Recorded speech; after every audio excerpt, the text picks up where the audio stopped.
जो ये कह रहे हैं कि आओ नफरत के बाजार में मोहब्बत की दुकान खोलते हैं। ये नांदेड़ की सड़कें इस बात की गवाह है, नांदेड़ वालों, कि जब इन्हीं सड़कों पर चल करके मोहब्बत का एक मसीहा आया था आपके बीच में, जो कन्याकुमारी से चला था, बस एक नारा लगाता हुआ कि नफरत छोड़ो भारत जोड़ो। मुझे बताओ, इस मुल्क में जो नफरत फैली है उसके सबसे ज्यादा शिकार कौन है? हम हैं, आप हैं, आप हैं। नफरत कम होगी तो सुकून किसे मिलेगा? हमको, आपको, आपको। तो बताओ, जिस इंसान ने 4000 किलोमीटर पैदल चल करके अपने पैर के छालों की परवाह नहीं की और यह कहा कि इस मुल्क में नफरत को कम करना है, तो आप तो इस बात पर ईमान रखते हो ना कि मजदूर का पसीना सूखने से पहले उसकी मजदूरी उसे दे देनी चाहिए। रखते हो या नहीं रखते हो? मैं तो रखता हूं इस बात पर ईमान, क्योंकि हमारे बुजुर्गों का कौल है कि मजदूर का पसीना सूखने से पहले उसकी मजदूरी उसे दे देनी चाहिए। तो मैं आज नांदेड़ में खड़ा होकर के आपसे यह कहता हूं कि मैंने देखा है राहुल गांधी के माथे का बहता हुआ पसीना, मैंने देखा है राहुल गांधी के पैर के छाले। मैं आज नांदेड़ में खड़ा होकर के आपसे राहुल गांधी दीजिए, को खासदार बना दीजिए। यह है राहुल गांधी की सबसे बड़ी मजबूरी। जो इधर बाईं तरफ मेरे साथी खड़े हैं, मुझे आपसे बस एक बात कहनी है। आप सियासत जो है ना, वो सियासत जज्बात का नाम नहीं है। सियासत दिमाग से फैसले लेने का नाम है। हो सकता है मेरे कुछ साथियों को सत्तार साहब से पर्सनल मनमुटाव हो सकता है कभी गफ्फार फोन न उठा पाए हो तो आप नाराज हो, लेकिन जब लड़ाई बड़ी होती है तो छोटी छोटी चीजें नजरअंदाज करनी पड़ती हैं। यह मौका फिर दोबारा आए या ना आए, यह आपके फैसले पर तय होगा। यह मौका आगे लगातार आने वाली सदियों तक बना रहे, यह आपके फैसले पर तय होगा। हर वफा जिंदे जावेद नहीं होती है, दिल का हर जख्म कहीं दिल का कमल बनता है। जब शहंशाह भी हो, इश्क भी हो, दौलत भी, तब कहीं जाके कोई ताजमहल बनता है। हमने अपने हिस्से का काम कर दिया है, कांग्रेस पार्टी ने अपने हिस्से का काम कर दिया है। अब आपको अपने हिस्से का काम करना है नांदेड़ वालों। एक तरफ वो लोग हैं महायुति के लोग, महाभ्रष्ट लोग, महाराष्ट्र को लूटने वाले लोग, जिन्होंने लूट करके सरकार बनाई। मैं कल किसी सभा में खड़ा था जालना में, तो मैंने कहा यह धोखेबाजों की सरकार है। तो सामने से एक नया लड़का खड़ा हुआ, उसने कहा इमरान साहब एक चीज और जोड़िए। मैंने कहा बताओ। बोला ये भी जोड़िए कि यह धोखेबाजों के साथ साथ धोखेबाजों की भी सरकार है। मैंने कहा यह सही सजेशन है। तो ये भाजपा के किसी झूठ के चक्कर में मत आना। इनके सारे नारे झूठे हैं, इनके सारे वादे झूठे हैं। ये तो पार्लियामेंट में एक दिन प्रधानमंत्री जी खड़े होकर भाषण दे रहे थे, बोले बताओ कांग्रेस वालों 70 साल में क्या बनाया। मैं इधर बैठा हुआ था, मैं खड़ा हो गया, मैंने सोचा मैं गिनाना शुरू करूं, तब तक खड़गे साहब बैठे थे। बोले इमरान मत बताना, जो बताओगे ये उसको भी बेच देंगे, इनका काम सिर्फ बेचने का है, इन्हें मत बताओ। मैं तो आजकल जब भी पार्लियामेंट जाता हूं ना, तो प्रधानमंत्री जी को उनके पुराने नारे याद दिलाता हूं कि भाइयों बहनों, देश के खजाने की चाबी मुझे सौंप दो, मैं देश नहीं लूटने दूंगा, चौकीदारी करूंगा। अब तो मैं उस चौकीदार से पार्लियामेंट में भी पूछता हूं और सड़कों पर भी पूछता हूं कि कहां सोया है चौकीदार।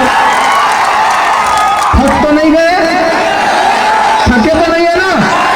कहां सोया है चौकीदार, कहां सोया है चौकीदार। ये जो इधर दीवारों पे बैठे लोग हैं, इधर जो छतों पे बैठे लोग हैं, जो सड़कों पे खड़े लोग हैं, पीछे तक अगली लाइन पे आपकी तालियों का शोर जो है ना, वो आसमान तक जाना चाहिए। कहां सोया है चौकीदार, कहां सोया है चौकीदार। चौकीदार।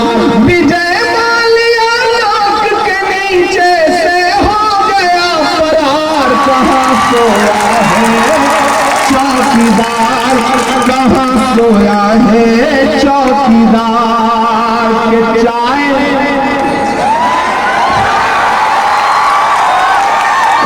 भाई आपका जो नामदेड़ है ना, कितने समझदार लोग, आप कोई नाम मत लो, चौकीदार बोल दो ये समझ जाते हैं, चाय बोल दो इनको स्वाद आ जाता है, पिलाने की भी जरूरत नहीं पड़ती कि चाय। मैंने फैसला किया अभी ये सभा खत्म होगी तो जहां चाय मिल रही होगी वहां जाके चाय पीना है कि चाय बेचने वाला पूरा भारत बेच रहा है। बेच रहा है कि नहीं बेच रहा है? बेच रहा है कि नहीं बेच रहा है? कि चाय बेचने वाला पूरा भारत बेच रहा है। इसी काम में हासिल से महारत बेच रहा है कि रेल बिक गई, तेल बिक गया, बिका हवाई अड्डा। अगली लाइन पर तैयार रहिएगा। जो दीवारों पे हाथ से दीवार पकड़ के बैठे वो ताली ना बजाएं, गिरने का डर है कि रेल बिक गई, तेल बिक गया, बिका हवाई अड्डा। सब कुछ बिकता देख के खुश है अपने जेपी नड्डा। कि जनता महंगाई की मारी करती हाहाकार, कहाँ सोया है चौकीदार, कहाँ सोया है चौकीदार। नांदेड़ मालूम, महान बादशाह सिकंदर ने यूनान जीता, यूनान फतेह किया, क्योंकि ये दानिश्वर लोगों का शहर है, इसलिए मैं ये बात आपके सामने रख रहा हूं। जब उसने यूनान फतेह किया तो जीत का जश्न मनाने के लिए वो शहर की सड़कों पर निकला, तो उसने देखा कि पूरा शहर जश्न मना रहा है, लेकिन एक फकीर आदमी है जो सड़क के किनारे एक दरख्त है, उस दरख्त के नीचे चादर तान के बेखबर सो रहा है। सिकंदर को गुस्सा आया, सिकंदर अपने घोड़े से उतरा और उस सोते हुए फकीर इंसान के पास गया और उसे देख करके उसे जोर की एक लात मारी और लात मार के कहा, क्यों रे फकीर, मैंने शहर फतेह कर लिया, लोग जश्न मना रहे हैं और तू सो रहा है। उस फकीर ने सिकंदर की तरफ उन्हीं आंखों से देखा और देख करके कहा कि शहर फतेह करना बादशाहों का काम है, लेकिन लात मारना गधे का काम है। मेरे भाई, ये जो सत्ता में रहते हुए कभी नोटबंदी की, कभी जीएसटी की, कभी महंगाई की लात मार रहे हैं ना, याद करो इनके नारे लोकसभा चुनाव में, इसी लोकसभा चुनाव में भाजपा नेताओं के नारे याद करो, चाहे वो आनंद हेगड़े हो, चाहे दिया मिर्जा हो, चाहे लल्लू सिंह हो, चाहे अरुण गोविल हो, कि हमें बहुमत दो, हमें अक्सरियत दो, क्योंकि हम संविधान बदलना चाहते हैं, आईन बदलना चाहते हैं। वो तो भला हो भारत की जनता का, नांदेड़ की जनता का, देश की जनता का, कि जिन्होंने 400 पार का नारा लगाने वालों को लाके 240 पे ऐसा फटका कि बिना बैसाखी के खड़े नहीं हो पाए। 2 टांगे नकली उधार लेनी पड़ी उनको। वो मीम देखते हो ना, मेरी एक टांग नकली है, वो वाला मीम देखा है ना, वो बिल्कुल इन्हीं के लिए बना है। 2 टांगे उधार लेनी पड़ी, एक आंध्र प्रदेश से, एक बिहार से, एक नीतीश बाबू, एक चंद्र बाबू।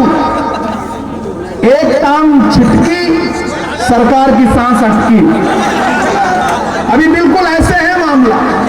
अगर चाहते हो कि दिल्ली की सरकार की तानाशाही कम हो, जो महाराष्ट्र के साथ की जा रही है, कि महाराष्ट्र के डेवलपमेंट का पैसा गुजरात भेजा जा रहा है, नागपुर में बनने वाला एयरबस का जो प्रोजेक्ट था उसको उठा के गुजरात भेज दिया गया। फॉक्सकॉन की फैक्ट्री लगनी थी जिसकी वजह से महाराष्ट्र के नौजवानों को नौकरी मिलती, उसे उठा के गुजरात भेज दिया गया। ये जो दिल्ली में बैठ के सोचते हैं कि महाराष्ट्र को रिमोट कंट्रोल से चलाएंगे, पिछले 2 दिन से लगातार उद्धव ठाकरे साहब जब सभा के लिए निकलते हैं तो रनवे पर उनका बैग चेक किया जाता है, जो अपमानित करने की कोशिश की जा रही है महाराष्ट्र की अस्मिता को। ये चुनाव उसका बदला लेने का चुनाव है। मेरे भाई 20 तारीख को घरों से निकलो और जिन्हें यह लगता है कि मेरी बाईं जानिब मेरी दाईं जानिब खड़े लोग किसी साजिश का शिकार हो जाएंगे, उन्हें बता दो कि दायरे में सिमट के आएगा, दायरे में सिमट के आएगा, हर रवायत से हट के आएगा। आंधियों को जरा खबर कर दो, आंधियों को जरा खबर कर दो, शेर वापस पलट के आएगा, शेर वापस पलट के आएगा। ये जो आखिरी के 10 मिनट बचे हैं, मैं कोशिश करता हूं और एक खबर भी आपको देता हूं कि राहुल गांधी जी की सभा है 14 नवंबर को 2 बजे नवा मुंडा मैदान में। आप सबकी शिरकत होगी तो अच्छा रहेगा। कि जख्म पर जख्म खा के निकले हैं हाँ मगर मुस्कुरा के निकले हैं। आप तो शायरी की जबान समझने वाले लोग हैं। बहुत छोटा सा था मैं, बड़ी कम उम्र थी मेरी जब पहली बार यहाँ मुशायरे में आया था। आप सबको शायद याद हो जो अदब नवाज लोग हैं। और इस बीच जब पार्लियामेंट में गया तो एक दिन हम लोग अडानी के मुद्दे पे आवाज उठा रहे थे। वसंतराव चौहान जी भी थे लोकसभा में, हम इधर राज्यसभा में। एक साथ 146 सांसदों को सस्पेंड कर दिया गया। मैं बाहर निकला तो मीडिया के लोग खड़े थे। मीडिया के साथियों ने कहा कि सस्पेंड हो गए, तंज किया। तो हमने कहा कि आज अगर सस्पेंड ना हुए होते हुकूमत के खिलाफ आवाज उठाते हुए तो हम खुद की नजरों में गिर जाते। हम अपना शुमार बुज़दिलों में करते, बहादुरों में ना करते। सस्पेंड हो गए तो क्या हुआ, इनकलाब ऐसे ही तो आएगा। तो बोले आप तो शायर हैं, शायरी की जबान में बताइए। मैंने वहां एक नज्म सुनाई, वो आपको मैं सुनाता हूं कि जख्म पर जख्म खा के निकले हैं हाँ मगर मुस्कुरा के निकले हैं। सर झुकाने का हुक्म जब आया, सर झुकाने का हुक्म जब आया और भी सर उठा के निकले हैं। नारे हक लगा के निकले हैं, नारे हक लगा के निकले हैं। हर सितम का जवाब आएगा। सांसद बाद में हूं, पहले शायर हूं। जो कह के जा रहा हूं ये एक दिन सच साबित होना है इंशाअल्लाह। कि हर सितम का जवाब आएगा, देखना इंकलाब आएगा। और अगले 2 मित्रों पे जिन्होंने अब तक हाथ नहीं खोला होगा, मैं उन्हें भी कसम देता हूं, यहां से वहां तक कोई भी हाथ खामोश नहीं रहेगा। कि हर सितम का जवाब आएगा, देखना इंकलाब आएगा। अच्छे दिन का किए थे जो वादा, अच्छे दिन का किए थे जो वादा, उनका दिन भी खराब आएगा, उनका दिन भी खराब आएगा। अच्छे दिन का किए थे जो वादा, उनका दिन भी खराब आएगा। और जाते जाते नांदेड़ वालों, पूरा देश देख रहा है आज आपकी इस रैली को। मैं सिर्फ एक मतला और एक शेर सुना के जाऊंगा कि खौफ नहीं जिसे मुरझाने का, मैं उस गुल के साथ खड़ा हूं। नांदेड़ वालों तैयार रहना। खौफ नहीं जिसे मुरझाने का, हम उस गुल के साथ खड़े हैं। खौफ नहीं जिसे मुरझाने का, हम उस गुल के साथ खड़े हैं। कैसा भी दौर आए ले राहुल के साथ खड़े हैं, कैसा भी दौर आए लेकिन हम राहुल के साथ खड़े हैं। कल भी खुल के साथ खड़े थे, आज भी खुल के साथ खड़े हैं, कैसा भी दौर आए लेकिन हम राहुल